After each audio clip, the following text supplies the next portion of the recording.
Welcome everyone. Good afternoon. Great, we're gonna get started. Thank you all so much for coming to today's policy roundtable. Today we are going to envision, brainstorm, discuss farmer-focused local food purchasing incentives. My name is Cassandra Bull. I'm a policy specialist with the National Farm to School Network and your discussion facilitator for today. This webinar was brought to you as the collaborative project between the National Farm to School Network and the Michigan State University Center for Regional Food Systems. Our collaborator there is Colleen Matz, who is the Director of Farm to Institution Programs. Our agenda for today: first, I'm going to give you a short introduction. Then we have two sets of guest presentations by three presenters. I'll introduce them in a moment. And then for the majority of our time, we're going to have a policy discussion. So, a little bit about local food purchasing incentives. These are programs that provide additional funding to directly offset the cost of local foods. They are typically funded and operated at the state level. They intend to increase purchasing of local foods in school and/or early childcare and education settings.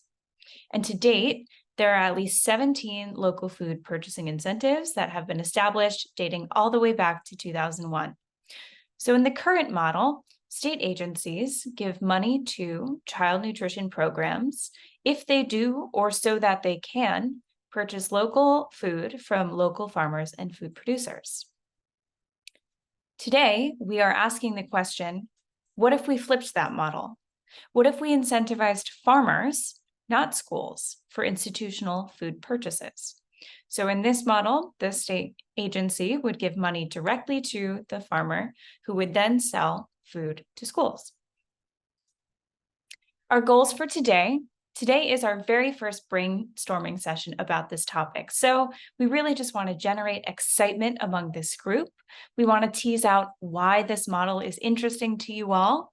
We want to explore how this could look, identify who in the nation is interested, gauge in what ways or to what extent there is interest among you all, and identify avenues to support further exploration moving forward. We have no concrete plans for further action yet. So if you are interested in collaborating with us, either partnering financially to support this work, collaborating on policy research and program development, advocating for, piloting, or even implementing a policy in your state or region, if you're interested in evaluating existing models and identifying best practices, or if you just want to stay in the loop as a thought partner or to get updates from us, that's okay too. So now we're going to move on to our presentation portion of this roundtable. We don't have a ton of time for a Q&A, so please drop questions in the chat as they arise, and we will try to respond to them now or get back to you via email. So without further ado, I am first going to introduce Michigan's Hoop Houses for Health program. We have Colleen Matz, the Director of Farm to Institution Programs at Michigan State University Center for Regional Food Systems, and Amanda Shreve, the Executive Director of Michigan Farmers Market Association, who will talk about the Michigan Hoop Houses for Health program. And then after, we're going to hear from Stephanie Pike, who is the Farm and C2 School Director at Farm Fresh Rhode Island, who will talk about her nonprofit Food Hub's involvement in the USDA Local Food Purchasing Agreement, Local Food for Schools, and Supply Chain Assistance Programs. So now I'm going to pass it over to Colleen and Amanda to discuss Michigan's Hoop Houses for Health program. Thank you all so much.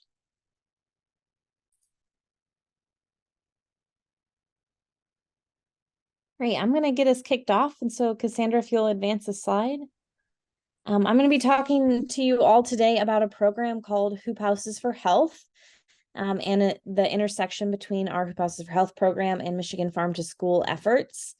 Our Hoop Houses for Health program was started in 2011 with as a partnership between the MSU Department of Horticulture, the Michigan Farmers Market Association, and the MSU Center for Regional Food Systems. We ran the program for 7 years from 2011 to 2018 with funding from the W.K. Kellogg Foundation. So if you want to advance to the next slide, I'll tell you a little bit about how this program worked. Our program provided loans to farmers, and those farmers paid back the loans in produce instead of in cash. So what I mean by that was the farmers could apply for a 0-interest 5-year loan for up to 75% of the cost of a project. Traditionally, that project was to build a hoop house and could include any tools, resources, compost, soil inputs that they would need to grow successfully in that hoop house. The maximum loan amount was up to $15,000. The farmers that participated in this program, there was a wide variety. They were typically small to medium-sized farmers. They were both conventional and organic. They were both new and experienced farmers, although we did skew more towards new farmers who really were looking for access to capital to develop their farm infrastructure. And we worked with both urban and rural farmers. And once the farmers received the loan, built their hoop house, began growing in it, then they started to pay back their loan through one of two pathways, sometimes both. The first pathway was through farmers markets and a market card system. We would partner with community organizations and farmers markets where the farmer was already participating and selling their product. We would have the community organizations distribute market cards to their constituents. So for example, we worked with a lot of Head Starts and early Head Starts. And so the Head Start organization would distribute market cards to their families that were using that had children in the Head Start. Those families would come to the farmers market and use their market card to shop with participating farmers, and the value of the farm products that the families bought deducted from the farmer's loan balance. And so they were paying back their loan through their sales instead of through direct cash repayment. So that was one pathway. A couple years into program implementation, we added a second pathway, which is more applicable to our conversation here today, which was through farm to school sales. And eventually we also added farm to early childcare sales as well. So in that pathway, the farmer, we would help with, we had technical assistance providers that would help farmers make connections to schools and early childcare centers in their communities.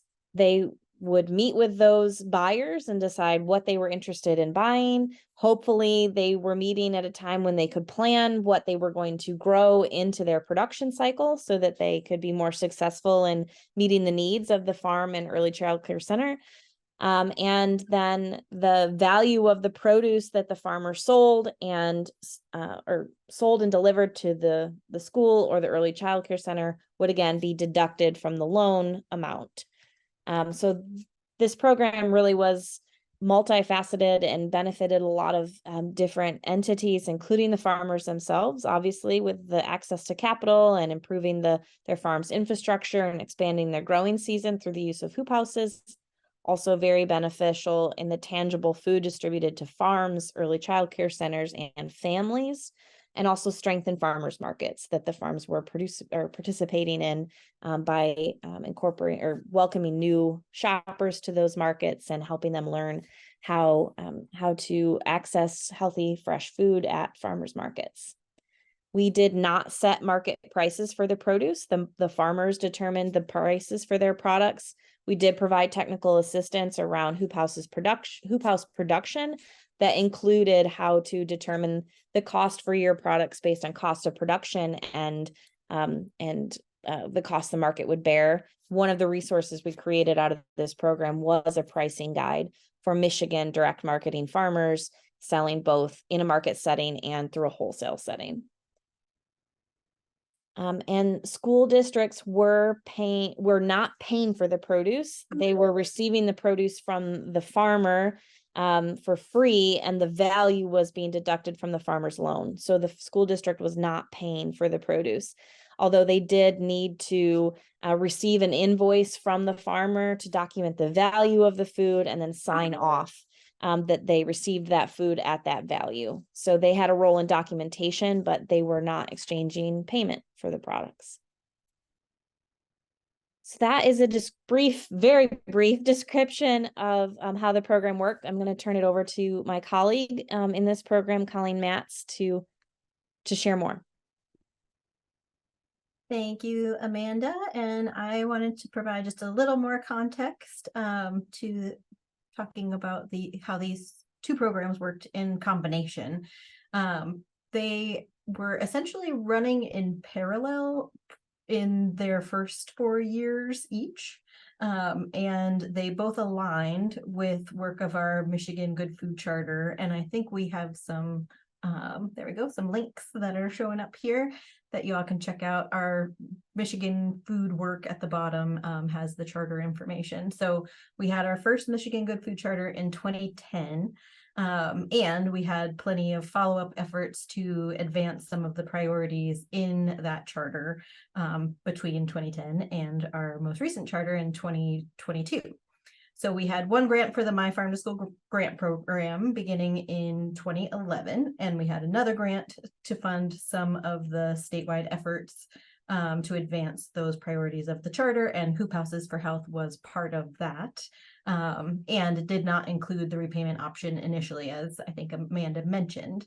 And it's important to note that they were funded through grants, not through legislation, so different than the local food purchasing incentives that we've been talking about primarily to date. But they could be, potentially.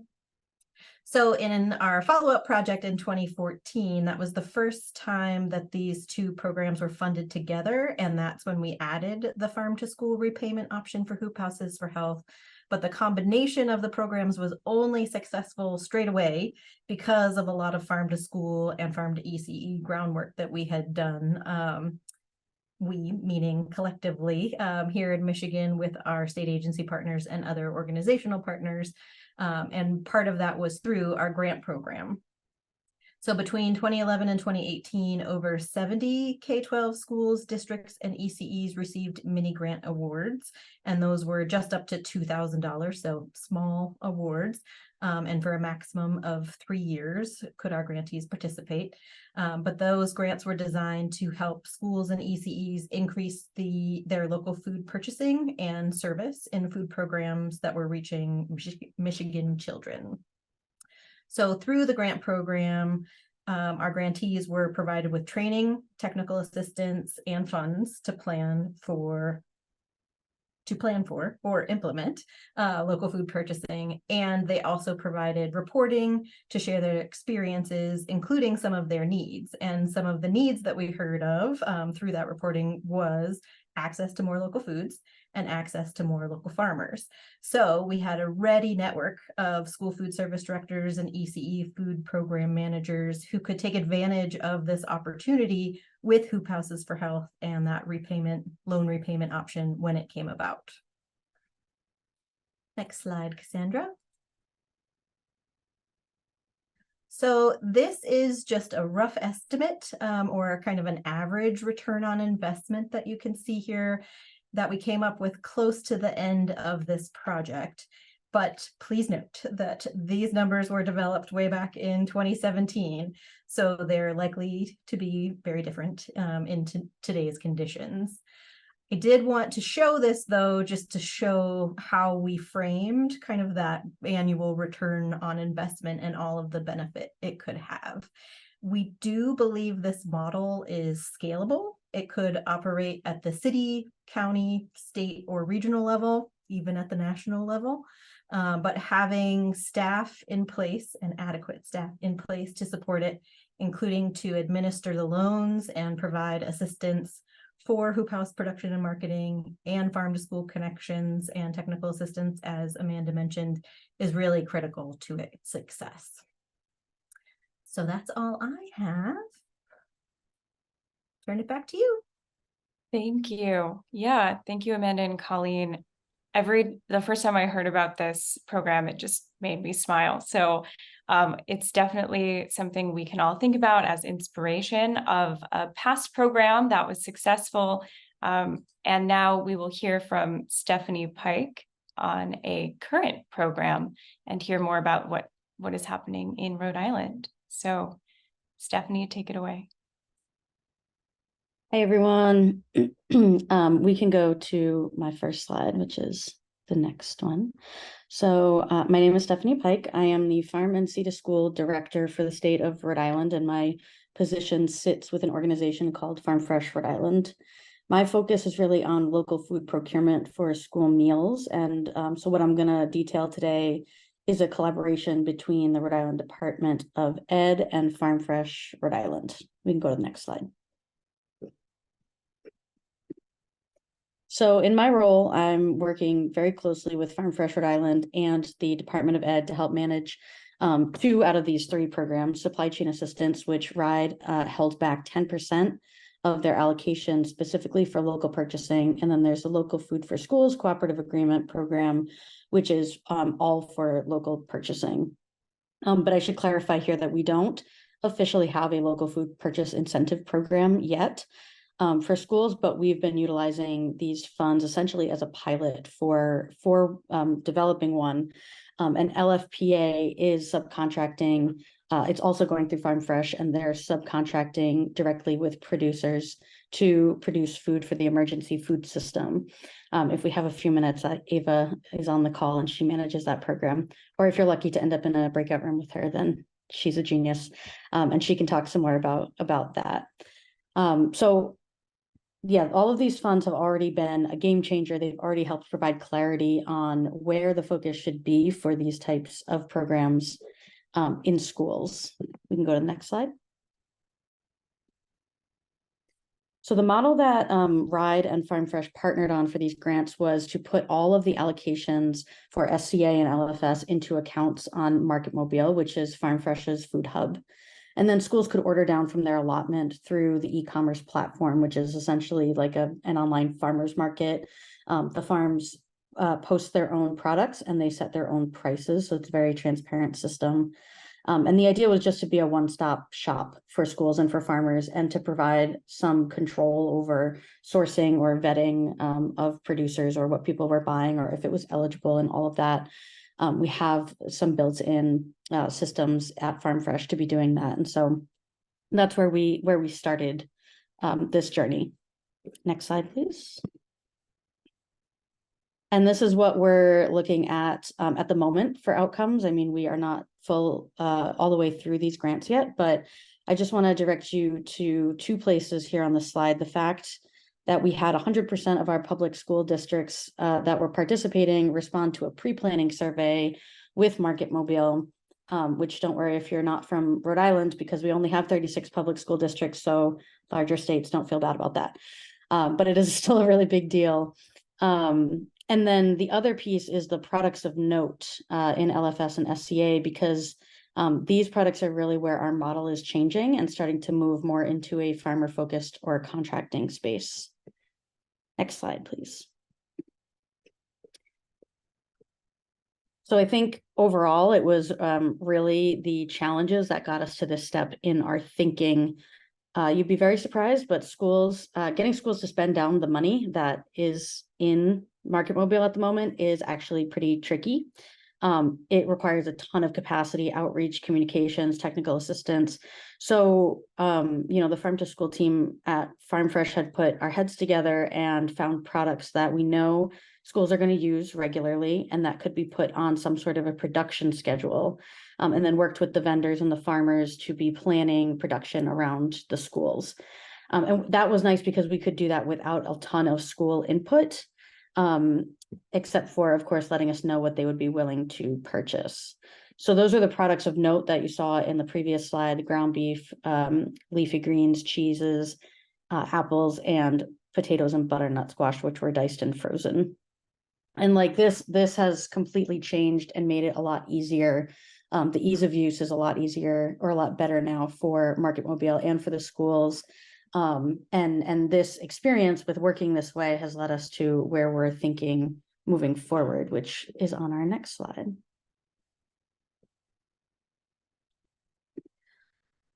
So what we're thinking about really is increasing our use of this approach. So I have some examples here of some of the different models that we're looking at to kind of help seed the conversation for breakout rooms and brainstorming and thinking about how this can happen in other states.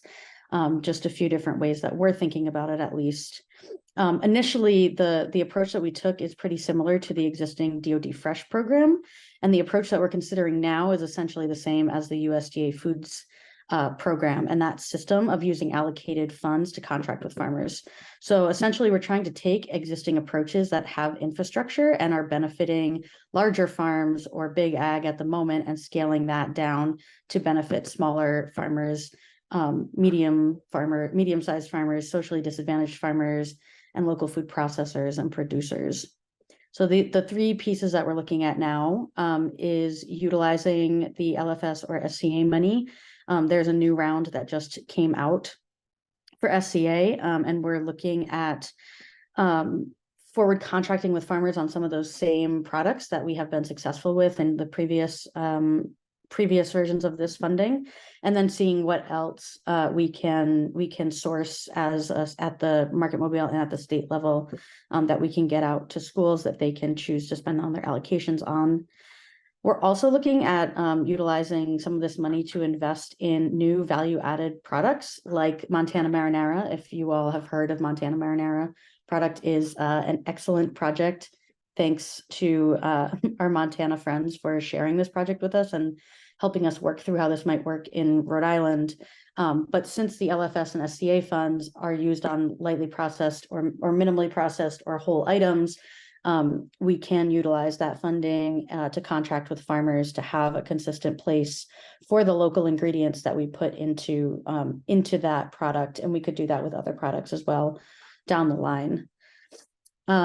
Moving past the funding timeline of LFS, SCA, LFPA, we are discussing how, like I said before, we're kind of looking at a mini version of a USDA Foods and discussing how we can utilize the existing physical infrastructure as well as soft infrastructure of our USDA Foods program, which is run out of our Department of Corrections, to create a program for incentives that does that in a more sustainable way, where we can have maybe a yearly process where schools are going through deciding what they're going to get, then we can source it and get it through that existing system of warehouses and distributors and the like. And these are really good models too, because it gives us, like I said before, some control over who we're sourcing from. It makes the vetting process a lot easier and has a lot of, creates a real market opportunity for bulk products from farmers as well. So that's pretty much all that I've got. I hope that is helpful, and I'm going to pass it back to Cassandra. Thank you so much, Stephanie, for sharing that. It's really amazing to hear about your experience in Rhode Island. Okay, so now we're going to move on for a few additional slides in preparation for our discussion component. I just want to share that the way I'm seeing farmer-focused incentives really is in three different main designs. The first is statewide bids with local producers, and we've seen that in our last webinar. We had a representative from Washington State talk about their journey with statewide bids with local producers. We've also seen this in places like Utah through the Local Food for Schools Cooperative Agreement Program. The second main type of design I see is with providing grants directly to producers. And this is sort of emulating the Hoop Houses for Health model. And then the last is through providing awards to food hubs or distributors. And this is sort of like what we saw in Stephanie's Farm Fresh Rhode Island model. And it's kind of similar to, the pilot program that we see working really well in schools right now. Some benefits I see to a farmer-focused model are really beneficial to these three main categories of incentive stakeholders. The first is food service directors. I see this, depending on the design, it can really help simplify tracking, documentation, and reporting. It can also help simplify the process in finding vendors and food products, which we know is a challenge for food service directors. On the producer side, it can help support specific target producers that might be left out of traditional food sales, which is really key.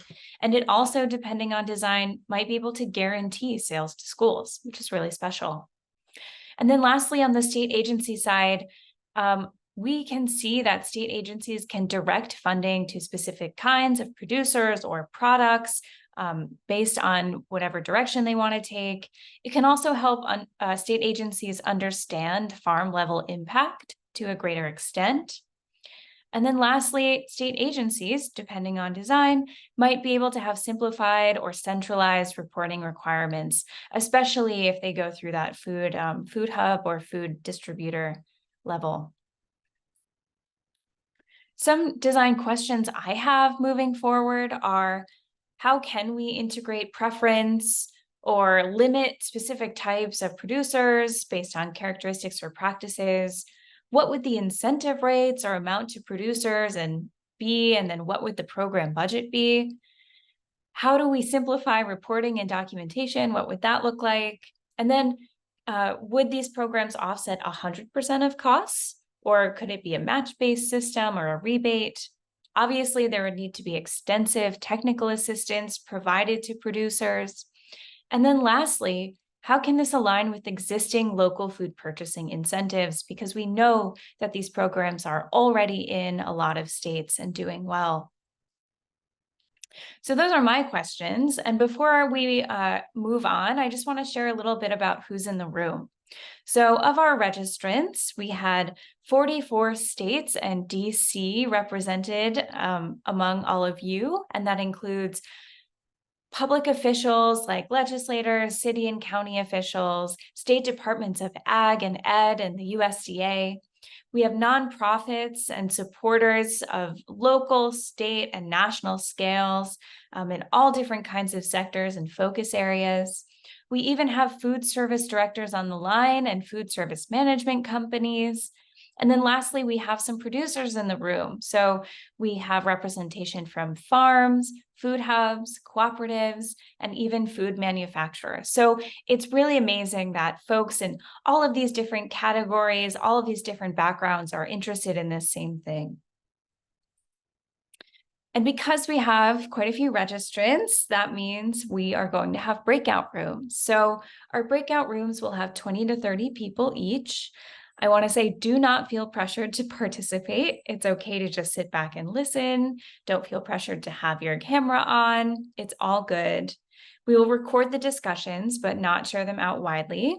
But we will review all materials before moving forward. And when we come back, we're not going to have share outs, but we will share what's written on the Jamboard pages in follow-up. Our discussion facilitators today helping out are Eva Agudelo and Stephanie Pike of Farm Fresh Rhode Island, myself, Sunny Baker, and Jiyun Chun, the National Farm to School Network, and Colleen Matz and Megan McManus of the MSU Center for Regional Food Systems. So thank you to those facilitators. Our first question that we'll be discussing is, why are you interested in exploring this idea? The second question is, what are some questions you have about different models? How would or does this already look in your state or region? And then lastly, what are some ways we, National Farm to School Network and MSU, can support you regarding this opportunity and policy development for it? That can be either in the short term or in the long term. Okay, so that's all I have for you now. We're going to get into some breakout rooms, and thank you all for participating and coming today, and happy discussion.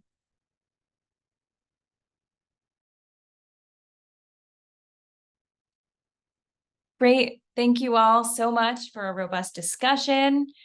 Thank you to our participants for sharing your ideas and thoughts. Thank you to our speakers today. And also thank you to our discussion facilitators for helping with the breakout rooms. Our next steps, I'm going to send a follow-up survey to you all. So that's a great spot for you to share your interest in this work. We also are hoping to create connections among registrants within states. So that'll be in the follow-up survey. If you want to get involved, if you have an idea for a national webinar or discussion about local food purchasing incentives, or if you want to be more involved in our project, you can contact me at Cassandra@farmtoschool.org. Thank you again so much and have a great rest of your day.